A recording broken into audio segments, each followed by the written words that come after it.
was from the tone-deaf bard. Apparently, he wants to hear all about our adventures in Nodcry. Maybe we can get some tasty treats out of him in return. Come on, let's go to Star Snatch Cliff.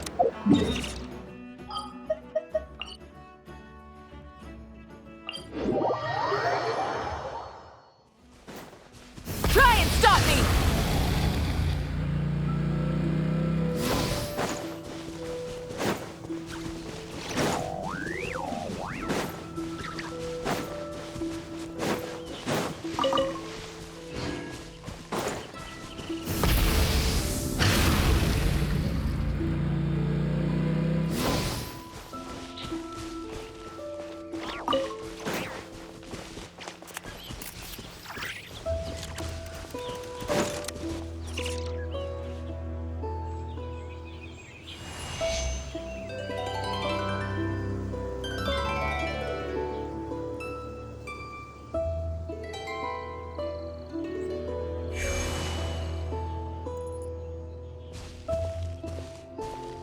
Welcome back, old friend. And how should I be addressing you these days? The Honorary Knight of Mondstadt? The Tumaini of Natlan? Or the Great Hero of Nodcry? Well, you sure have your finger on the pulse. We've barely caught our breath since Nodcry, but it sounds like you've already heard about what went down. News travels fast on the wind. But before I can turn your tales into tunes, I need to hear them from the horse's mouth. My wine and my lyre are at the ready. So please, traveler, take a seat and tell me your tale. Amazing! Incredible! The Rahier of Solnari and the Doctor? Truly a tale for the ages! So I'm guessing the Wild Hunt is a thing of the past now that you've defeated the Rahier of Solnari? Seems that way. We were kind of focused on dealing with the Doctor, though. Well, that's good to hear.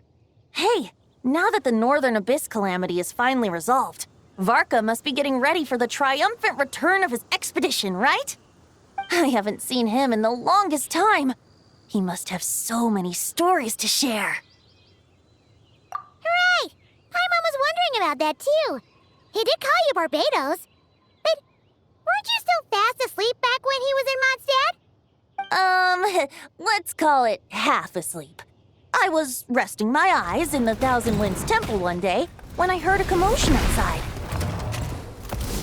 It was a young knight who had journeyed there in search of trials and oracles after hearing some tall tales at the local tavern. In fact, all that awaited him were moss-covered walls and an angry ruin guard.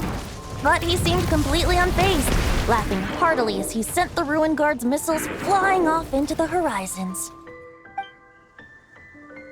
Huh! They must have been making quite a racket if it was enough to wake up the tone-deaf bard. Yeah, it sounded kinda like...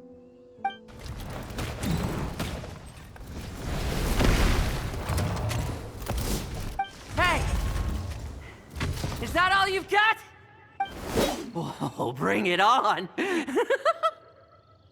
like that.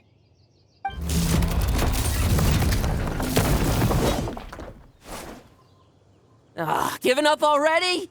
You're not half as tough as Varka said. A young knight of Favonius trekking out to the Thousand Winds Temple in search of adventure. Now there's a sight I haven't seen in a while. A bard in green clothes. Does this mean... Oh, you're Venti? I was just wondering how I was gonna track you down. Oh! So you were looking for the tone-deaf bard? Strange place to start your search. Hold on. Blonde hair, white hair. You must be the honorary knight. And Paimon! The Grand Master talks about you all the time. Allow me to introduce myself. I'm Lowen, Vice Captain of the 5th Company of the Knights of Favonius and a member of the Expeditionary Force. Pleased to make your acquaintance. Oh, so you're part of the expedition, huh? Right. So that's why Paimon's never seen you around in Mondstadt. Hey, wait a second. We never saw you in Nodcry either.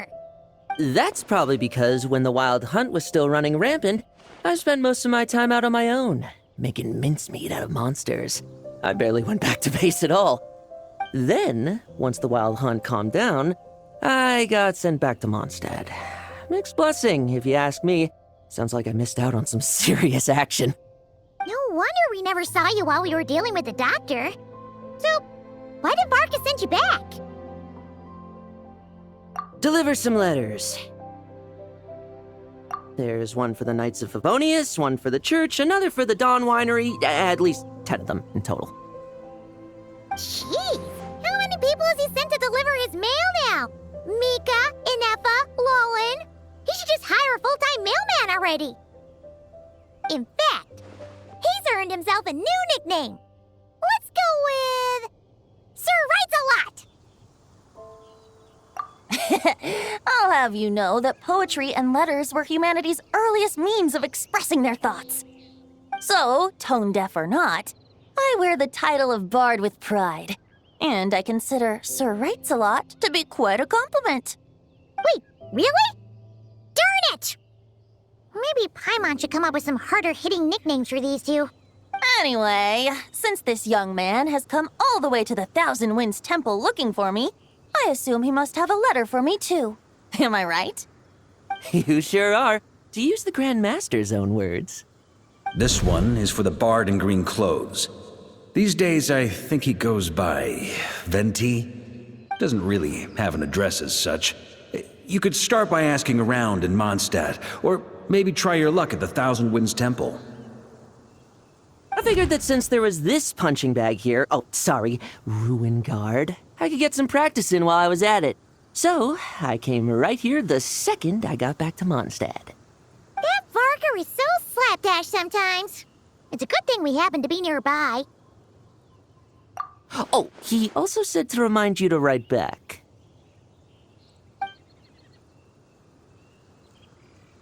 Nothing in particular. Just some idle chatter between two drinking buddies. But if I'm supposed to write back this time, I'll need some time to mull over my response. Varka gave you a whole bunch of letters to deliver, right? Maybe you can head into Mondstadt and deliver the rest of them first? My thoughts exactly, assuming I can find the way. Hopefully the roads haven't changed too much since the pre-expedition days. Well, why don't we have Mondstadt's honorary knight escort this homeward-bound wanderer to the city? I'm sure some of the recipients of Varka's letters will turn out to be old friends of yours, too. Let's go! It's been a while since Paimon's done any guide work. Thank you so much, Honorary Knight. And you, Miss Guide.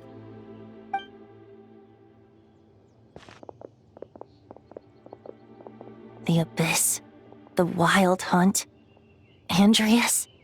Get home safe, Varka. Why do my ears feel so hot all of a sudden? Is someone talking about me?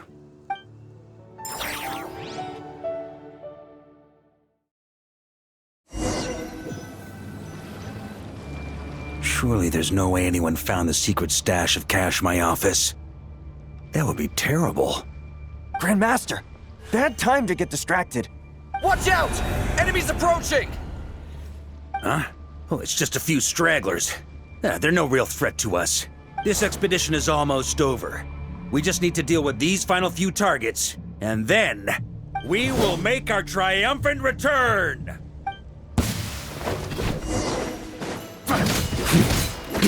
Stormwind! Cheers!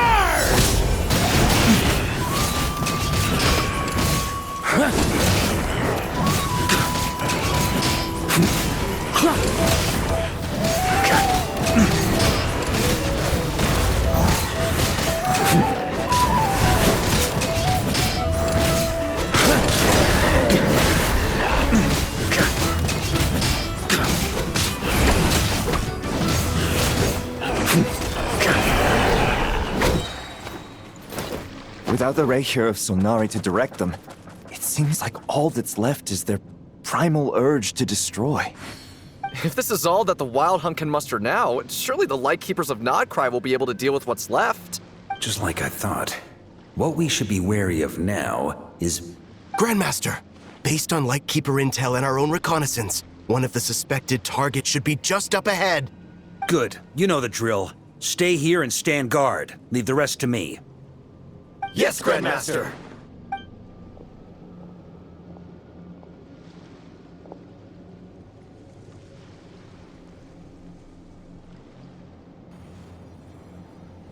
We meet again, Andreas.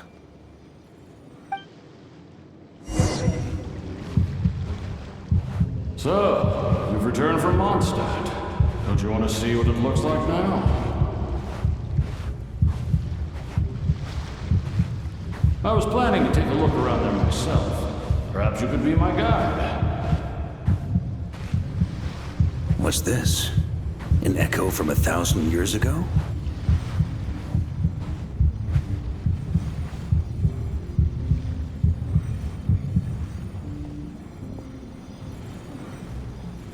Everything seems normal so far. Here's hoping I'm just overthinking things. There are 2 other places to check. Maybe this will all go smoothly after all. It's your turn, my friend. Come, Andreas!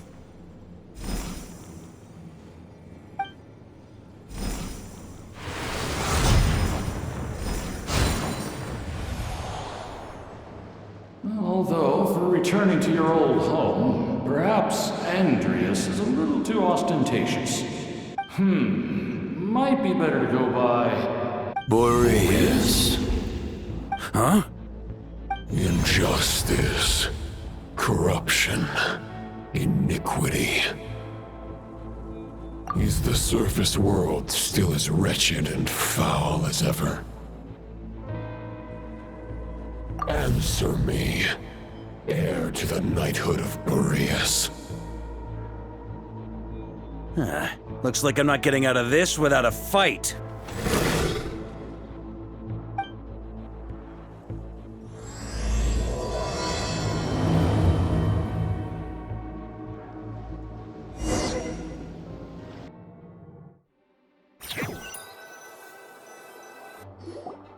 That's where things stand with the expedition. The victors will be returning home soon, so make sure to stock up on wine for the celebrations. P.S. I hope everyone's keeping up with their daily training. I'll be testing you all when I get back to make sure no one's regressed. P.P.S. I wrote individual letters for each and every one of you.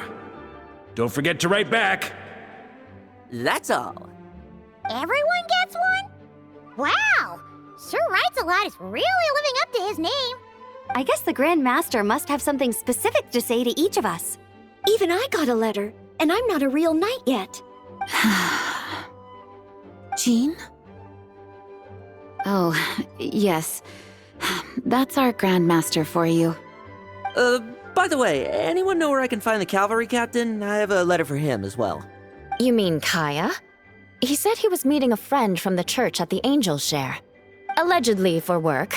Said he was exchanging intel. But I'd say there's a 50-50 chance he's just there for a drink. Paimon bets there'll be lots of familiar faces there. How about we deliver Kaya's letter? And these are there too as well! Really? Oh, that would be a great help, thank you. Our thanks to you too, Lowen. The other knights will help distribute the remaining letters. You've had a long journey. Please go get some rest. Great, but I won't be resting just yet. I have one last letter to deliver to Wolvendom. This one, I was planning on delivering personally. I heard that another challenger recently passed Boreas' trial. Well, with any luck, that wolf might be willing to reveal himself to me, too. Very well, but please remember to show respect to the local wolves. I will. Goodbye.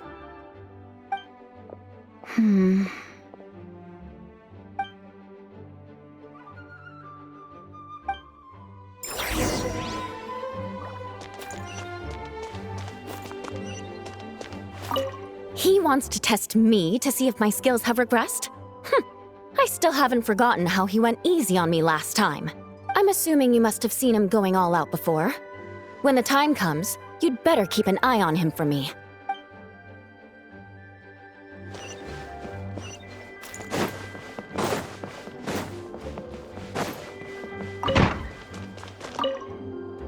Okay, we'll deliver these letters to the Adventurers Guild and the Cat's Tail.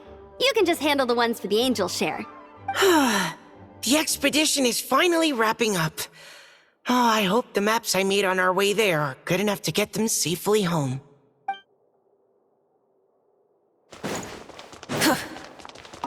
The Grand Master wrote in his letter that the Boom Blossom Bombs we sent worked really well. He wants to know if we've made any more. Uncle Varka's coming home? Yay! I can't wait to go outside and play with him!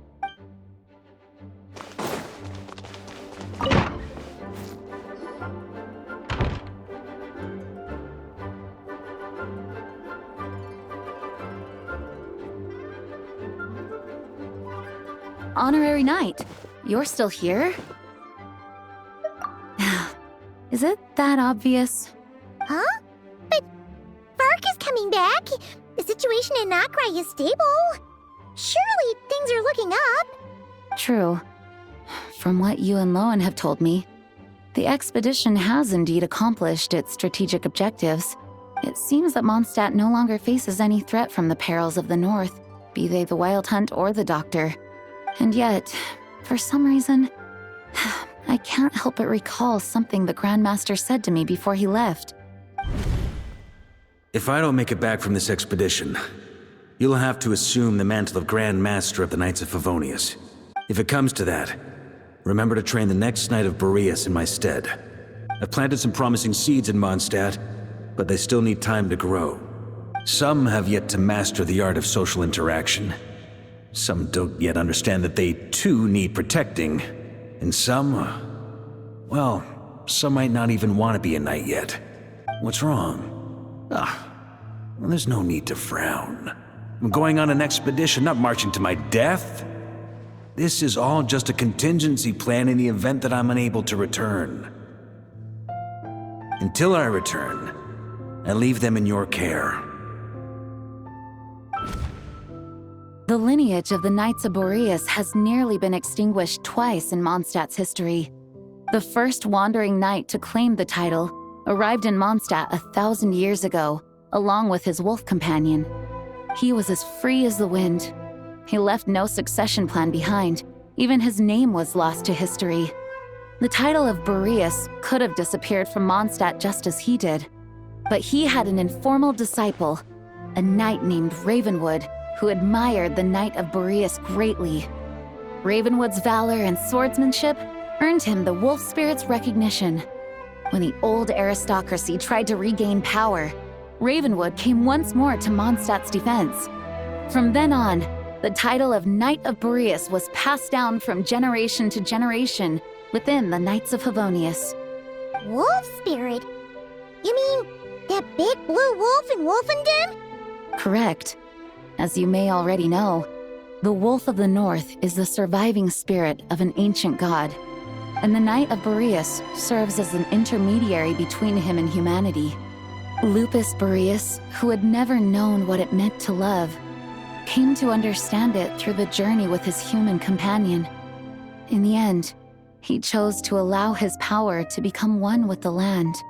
This was once a well-known tale in Mondstadt, but these days, few people are aware that the starting point of the Wolf King's journey was not Mondstadt, but Nodcry.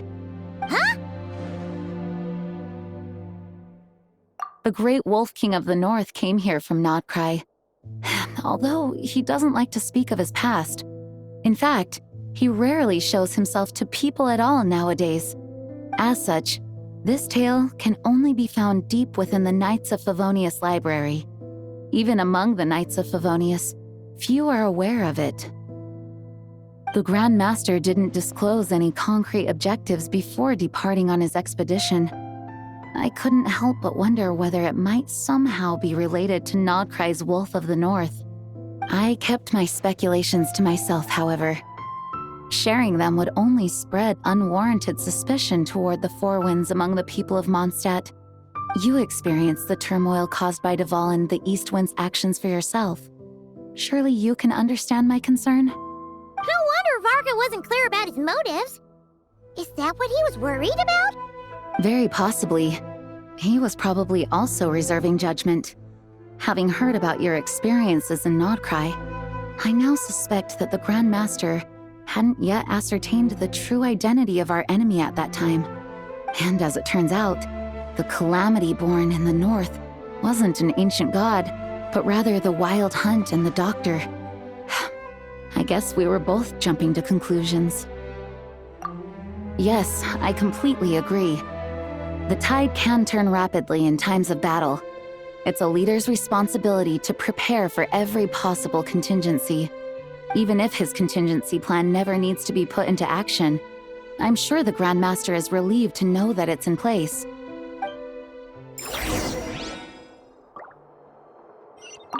Thank you for being such a patient listener. I feel much more settled after talking with you. If you have any spare time, would you mind stopping off to say hello to the other knights? I'm sure they have all missed our honorary knight just as much as I have.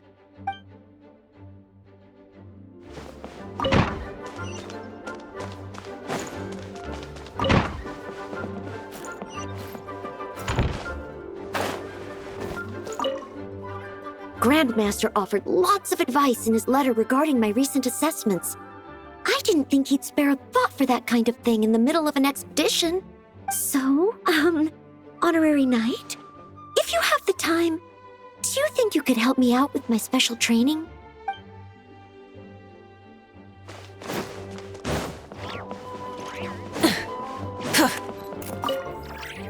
Ah, the Grand Master. The archives are filled with documents awaiting his review. I'm not letting him run off again until he's finished dealing with every last one. On another note, have you spoken to Jean? I hope she'll finally be able to relax a little once Varka returns.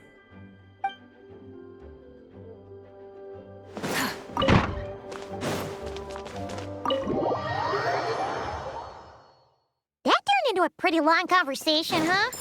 We should probably go deliver those letters to the Angel Share now.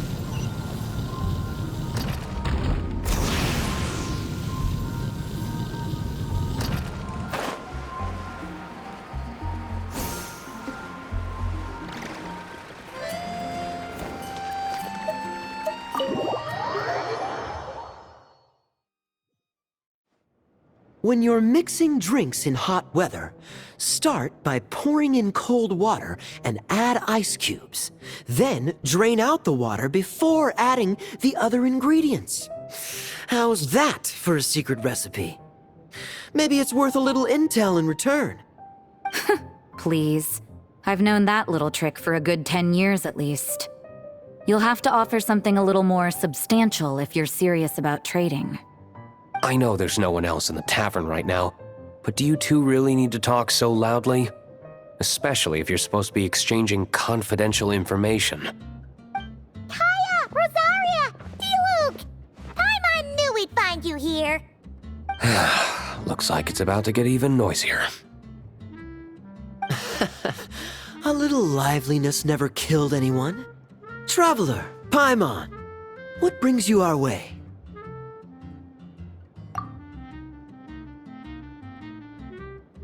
Please allow me to once again express my sincere condolences regarding your late father and the incident with Eric.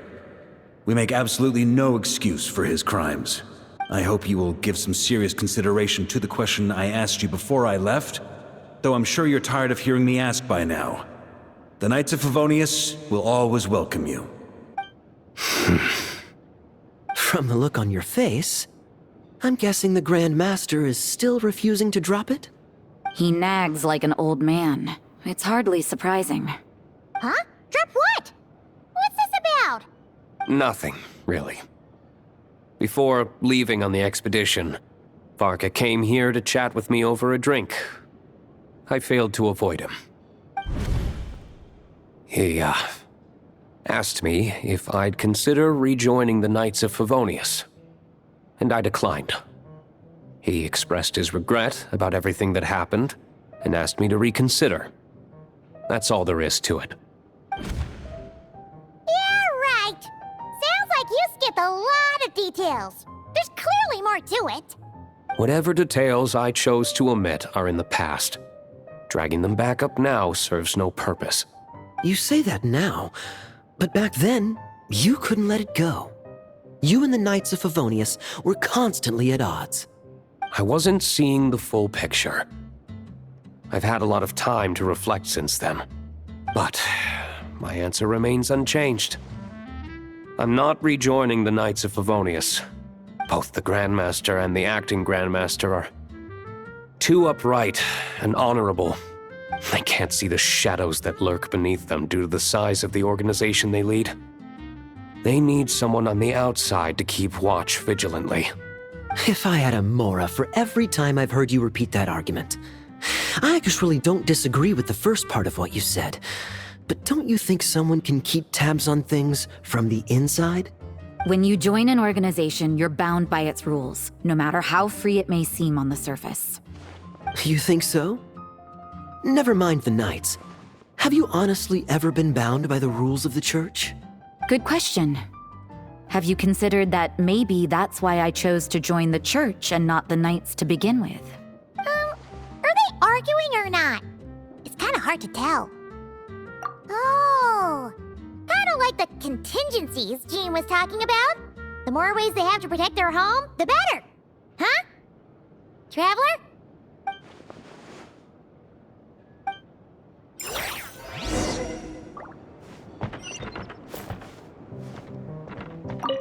What should I report back to the Grand Master on?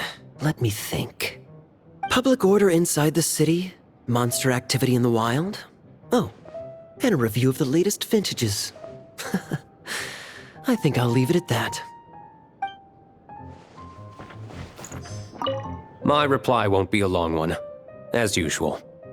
I'm sure Varka won't be surprised.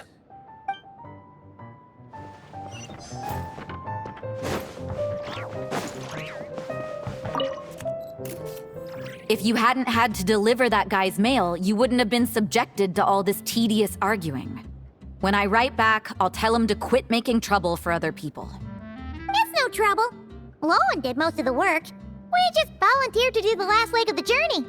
Mostly so we could come say hello. So you see what's really going on here? All three of us fell for that old rascal's scheme far too readily. Huh? Scheme? What do you mean? Was Varka lying in his letters then? No. While I'm sure Varka knows full well that Diluc would never agree to rejoin the Knights, I believe the sentiments he expressed were genuine, as was his offer to welcome Diluc back.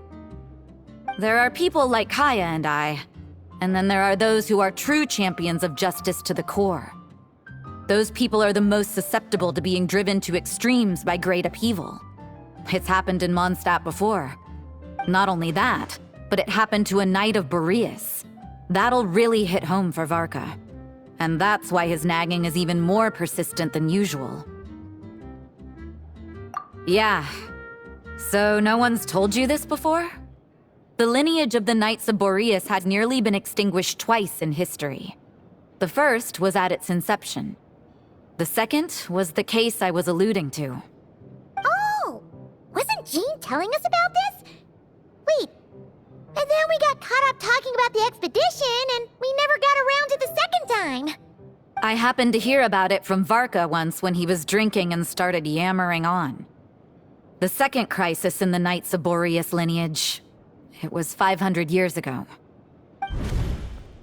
Although the Knights of Boreas are meant to be intermediaries between humans and wolves, in practice, very few of them have been truly recognized by Lupus Boreas over the past millennium. Of those who have, the best known are the first Knight of Boreas, Ravenwood, the wolf pup Rostam, and Varka himself. But 500 years ago, there was one who earned the respect of Boreas even before gaining the title. He was a disciple of Rostam. They thought he would become the mightiest Knight of Boreas who ever lived. He was the perfect knight. Righteous, principled. His name was Roland, the blood-stained knight. Yikes! Bloodstained Knight? That sounds a little ominous. Well, apparently his original title was the White Knight. But he lost countless comrades during the Abyssal Calamity 500 years ago, including his tutor and mentor, Rostam. The endless bloodshed stained his sword and armor a crimson as deep as black, transforming the White Knight into the blood-stained Knight. After that, he threw himself completely into battling monsters, leaving Mondstadt and the Knights of Favonius behind. To this day, no one knows his final whereabouts. It's hard to say whether the loss of an important figure in his life is what drove him to the point of obsession, or whether he was already too far gone to save. But had he known that the Knights of Favonius would always welcome him back, perhaps things would have turned out differently. So if you want my opinion, the reason why Varka keeps asking Diluc to rejoin, despite knowing that he'll never say yes, is to let him know you're not alone.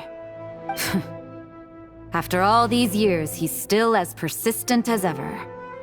Just like how he used to be with me. Huh. Turns out Varka's a lot more thoughtful than he lets on. Paimon had the wrong idea about him. Anyway, there's still something about this whole Boreas business that Paimon isn't really getting. Wasn't Andreas a god in Mondstadt thousands of years in the past? If so, why did Jean say that Boreas and the Wandering Knight only arrived here just 1,000 years ago? Plus, Paimon's super curious about what happened to Roland. That's a great idea! Jean said he hasn't been showing himself much lately, but he always seems happy to oblige whenever you show up. Let's go!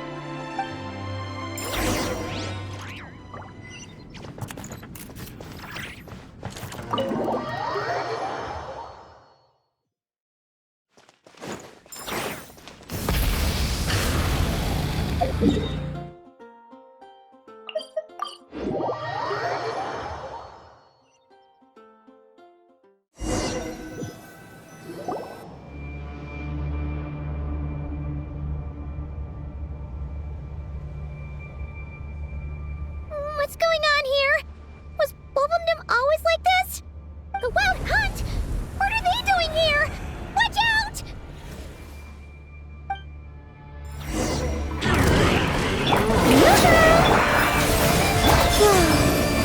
A moonlit night for all. Full throttle!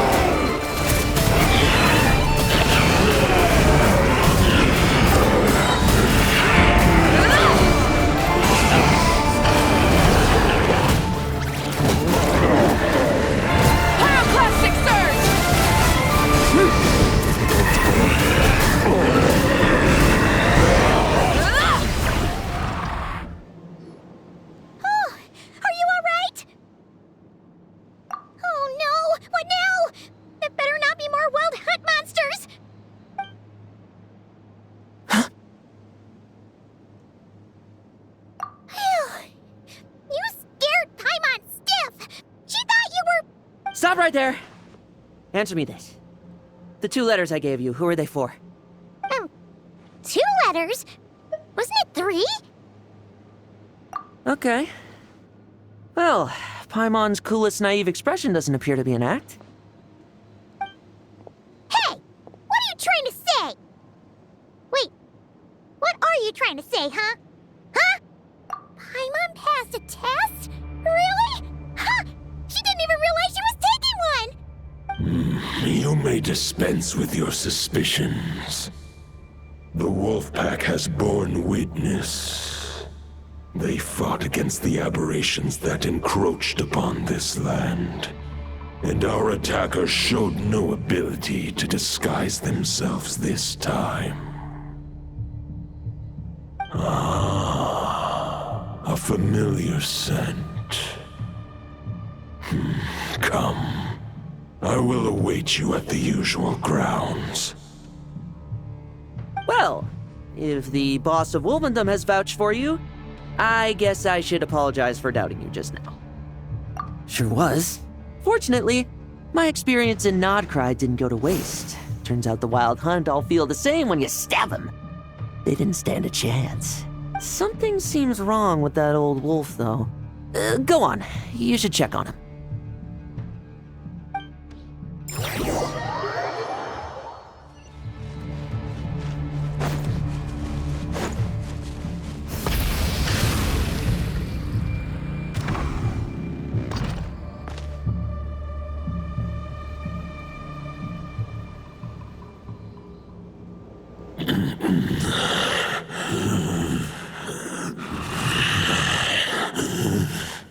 Lupus Boreas, not injured.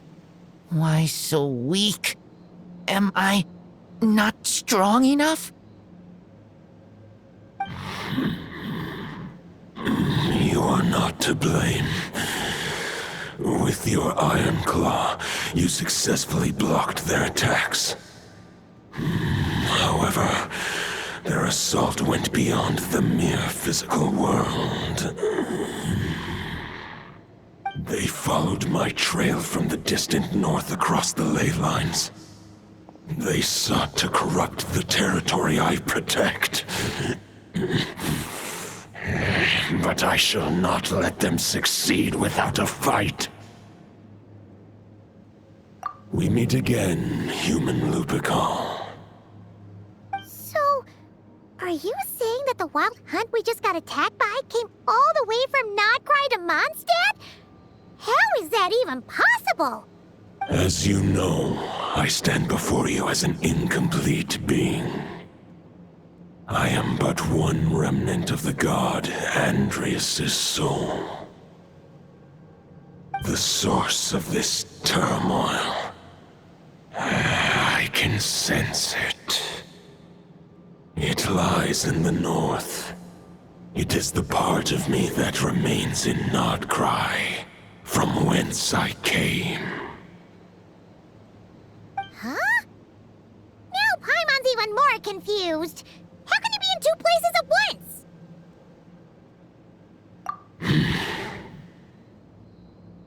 For many gods, housing a part of their soul within an object is no difficult feat. But those who can perform such delicate partitions as this are rare, even among the gods.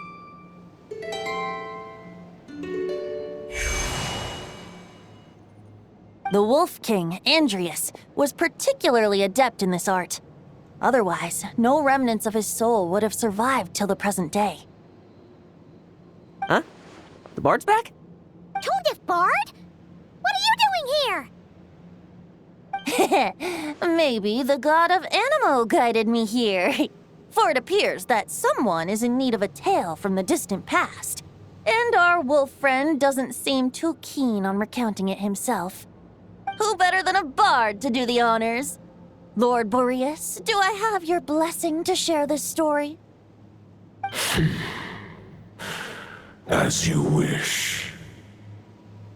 Lupus Boreas wandered the frozen tundra and stumbled into the Seelie Hall.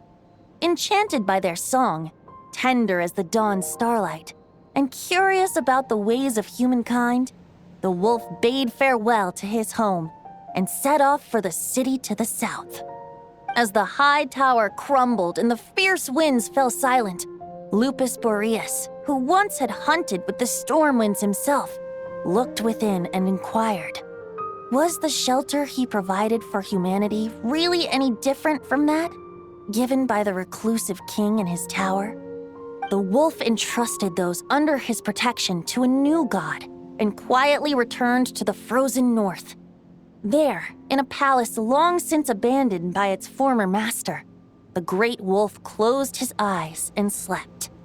500 bitter winters passed, then 500 equally frigid springs. He slumbered undisturbed until a night stumbled in from the cold, just as Lupus Boreas had once done at the Seelie Hall, and awoke him at long last. The night asked the wolf to join him on a journey south, to see once more the land that had all but faded from his memory. The gentle wolf, unwilling to refuse the human's earnest plea, split his soul into two halves and left his home once more. Seeing how the ice and snow had given way to verdant plains, hearing the laughter and song that now filled the once somber city, the aging Lupus Boreas turned to his friend, the god of Animo, and remarked, "So, this is the world the humans dreamed of." Though the night's journey was not yet over, the wolf chose to bid farewell to his companion here. He had written the end to his story. What knowledge he had been gifted flowed into the land. Everything he was, he gave unto the world. Well, that's how a bard would tell the tale. Lord Boreas, is there anything you'd like to add? There is no need for you to ask that question. So that's what happened. You returned to Mondstadt with that knight 1,000 years ago, and then, for the sake of the new Mondstadt, you...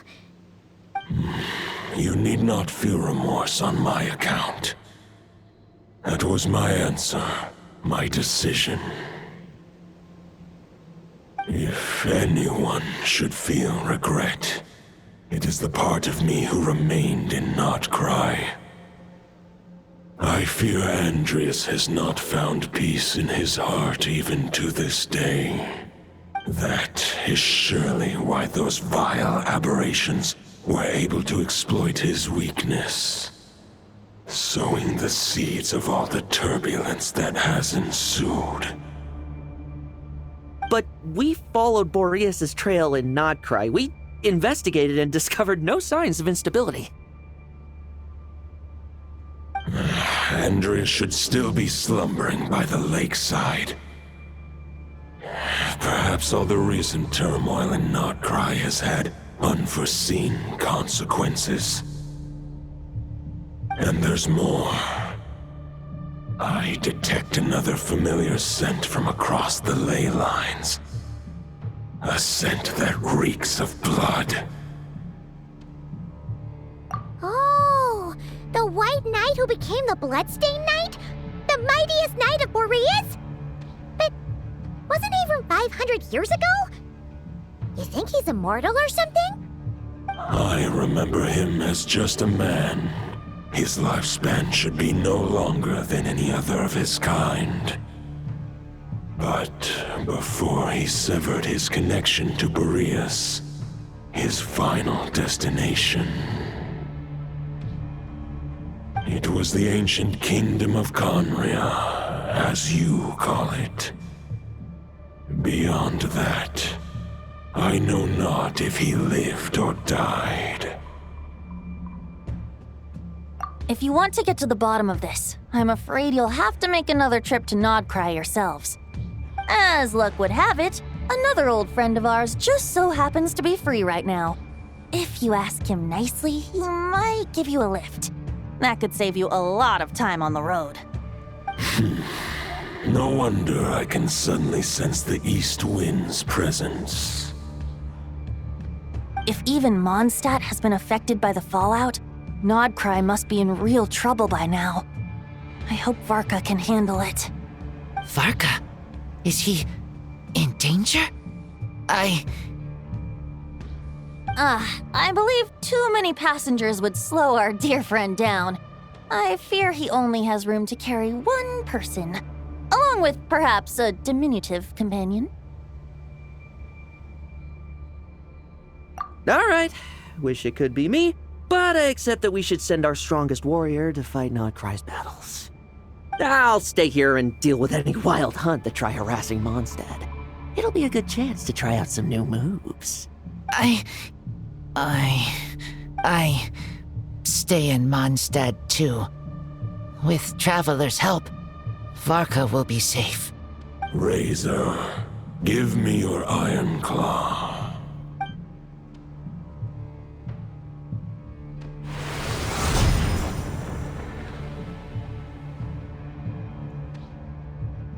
Golden-haired traveler, give this token to the current knight of Boreas.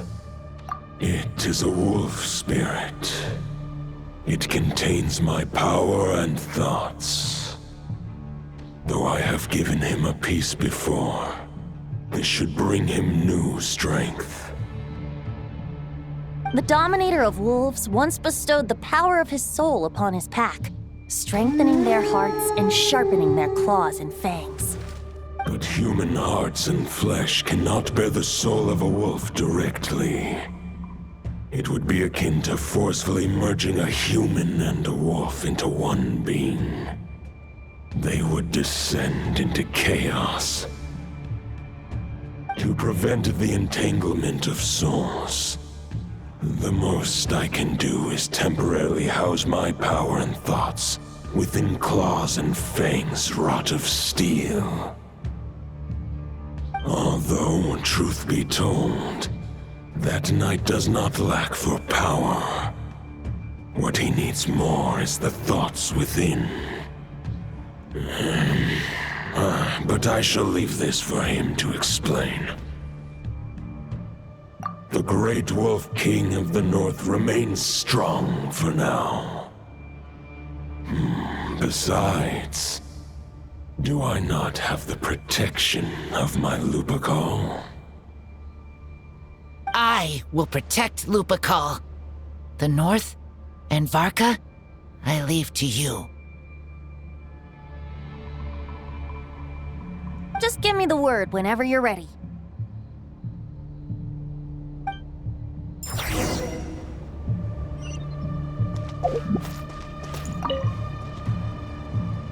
Any questions before you set off? Better ask now. You'll probably have to hit the ground running when you get to Nodcry. The root of this turmoil lies with the remnant soul that Andrius, dominator of wolves and god of the North Wind, left in Nodcry. He once left Nodcry and braved the blizzards to confront the god of storms and claim the right to rule. Yet even as the tower fell, he chose to abandon his claim. Instead, he returned to the north and slumbered for 1,000 years before finally journeying back, under the name of Boreas, with the first knight of Boreas to witness the new face of Mondstadt. When the wolf spirit could no longer maintain his physical form, Boreas chose to pour his power into the ley lines. With that, he became the North Wind of Mondstadt, as he is still known to this day. Any questions before you set off? Better ask now. You'll probably have to hit the ground running. 500 years ago, Roland seemed destined to become the mightiest knight of Boreas ever to have lived. But he was too pure of heart. He believed firmly in his own ideals of chivalry, vowing to eliminate all injustice from the world. But the world had never been perfect and pure, nor would it ever be. Neither his mentor, the wolf pup Rostam, nor the Grand Master, known as the Lion of Light, could persuade him to temper his obsession.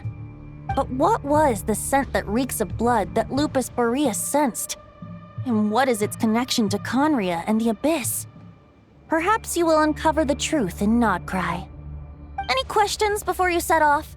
Better ask now. You'll probably have... The soul of a wolf is as unyielding as ice, and Andrius is a master of molding and shaping it. His people once drew great strength and wisdom from the wolf spirit. But human hearts and flesh cannot contain the soul of a god. Attempting to place the wolf spirit in a human vessel would slowly devour their sense of self, even if Lupus Boreas did not intend for that to happen. That's why Lupus Boreas developed the technique of imbuing weapons with his soul. It is his way of blessing his human Lupacol with the wolf spirit's protection. In fact, there is an ancient song that tells this tale. A weapon once of common iron, now through friendship turned divine. Twixt man and wolf a bond was made, a power born within the blade. As much as he might claim not to accept humans, his actions sing a different tune. Oh, but keep that little observation between us, will you? Any questions before you set off? Better ask now.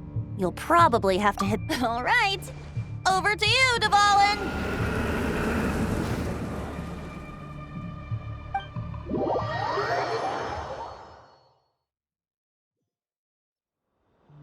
The Knight of Boreas awaits below. We must part ways here. Barbatos and I have other plans. We will meet you again later. All right. Hey, wait. How are we getting down?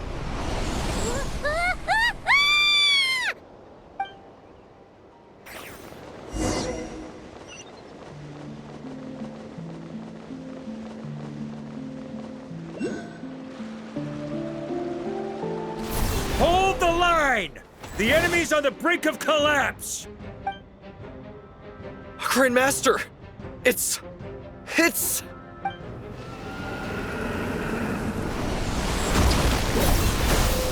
Haha! Reinforcements! It's about time! And Paimon too! we're just about hanging in there. Most of their grunts are taken care of now. Their leader's gonna have to make a decision soon. Fight or flight? What will it be, mightiest knight of Boreas? As expected, this hastily summoned Wild Hunt horde is nothing but a disorganized rabble. A mere shadow of the forces gathered by the Rehir of Solnari. But they have served their purpose. I now understand your tactics, and you, in turn, understand mine. This is fair. This is the way of chivalry. Farewell, heir to the knighthood of Boreas. Whether you choose to resist me or not, I shall set right the injustices of this world. In the name of the blood-stained knight. Guess they're retreating for now. So that Wolf of the North look-alike, that was Andreas? But why would he be leading the Wild Hunt? And why was he talking about the Bloodstained Knight? Ugh, forget that. We can save the details for later. He was the enemy boss, right? Are we just gonna let him get away? There's no point chasing after him. We've crossed blades already, and it ended in a stalemate. Right now, there's nothing we could do about him. True. We're still not certain of his true identity, but whether he's a god corrupted by the Abyss or a legendary knight, killing him might be just about possible, especially now that you're here. The difficult part is, we can't kill him right now. Huh? What do you mean? Is he immortal or something? No. Judging from our skirmishes so far, I don't think he's got any special abilities of that caliber. Nor does he have the ridiculous level of power wielded by the Five Sinners. But, compared to Rerir, our current foe clearly has a better understanding of how to exploit Nodcry to his advantage, particularly when it comes to Andreas' remnant soul. Exactly. Sounds like you realize what the crux of the issue is. I managed to cut off a sample from our foe, which Albedo and Durin are analyzing as we speak. Meanwhile, our other allies should be making their way home from their own battles by now. Let's discuss this further when they're back. We still have some big challenges ahead before this expedition can finally be declared a victory.